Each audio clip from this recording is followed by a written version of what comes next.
The man, Shawn Michaels, is going to be on Monday Night Raw here, hyping up the Royal Rumble.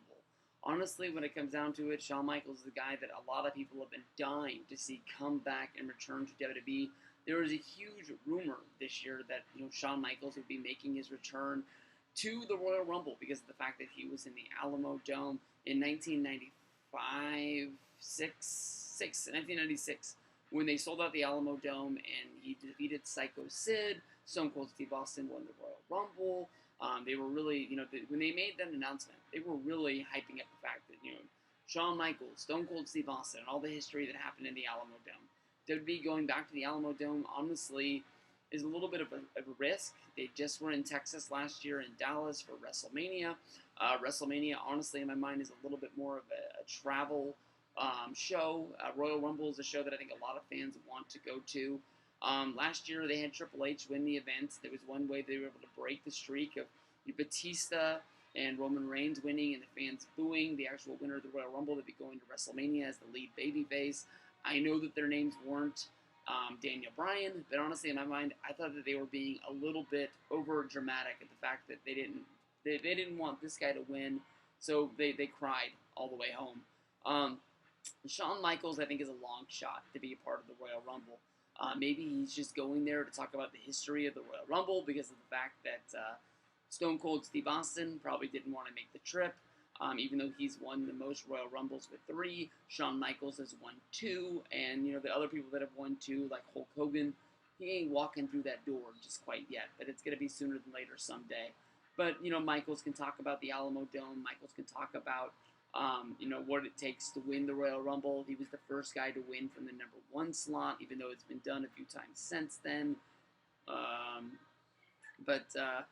It's not a long shot to think that, Shawn is going to be a part of the Royal Rumble. We saw Shawn wrestle at WrestleMania 32, even though it wasn't an official match. He came down when the League of Nations challenged any other 3-man group to come out, and the WWE legends Stone Cold Steve Austin, Shawn Michaels, and Mick Foley were able to come down, answer that challenge. Hit a few stunners, drink a couple beers. I believe there was a Sweet Chin Music and a Mandible Claw out there as well. But there's two differences between actually getting into a real match and, just coming out and doing some fun shit. Mick Foley has talked about the fact that he'll never have another match in WWE, but he doesn't rule out the fact that Vince might want him to go down to the ring and actually hit a Mandible Claw or, not really take a bump, but maybe get pushed, maybe get shoved, do something like that. The one thing that I think is a long shot for Shawn Michaels that he could do is that last year I believe we saw Kane or Corporate Kane, take the record of the most eliminations away. Maybe we could see the fact that Shawn Michaels wants that elimination back and he wants to take his record with him. He's already a Hall of Famer, this, that, or the other, but maybe that meant something to him and he wants to go after Kane and maybe be the guy to eliminate him.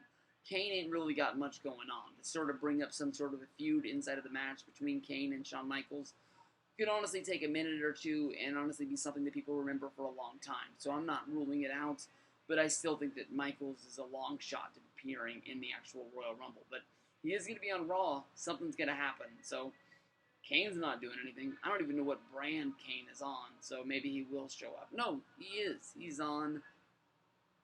Kane is on SmackDown because Kane, they treated him like he was something a few months ago. He had that match on a pre-show against Luke Harper, and Randy Orton turned on him in order to do it. But Kane's a guy. He shows up on Raw. Who gives a shit? It's going to happen.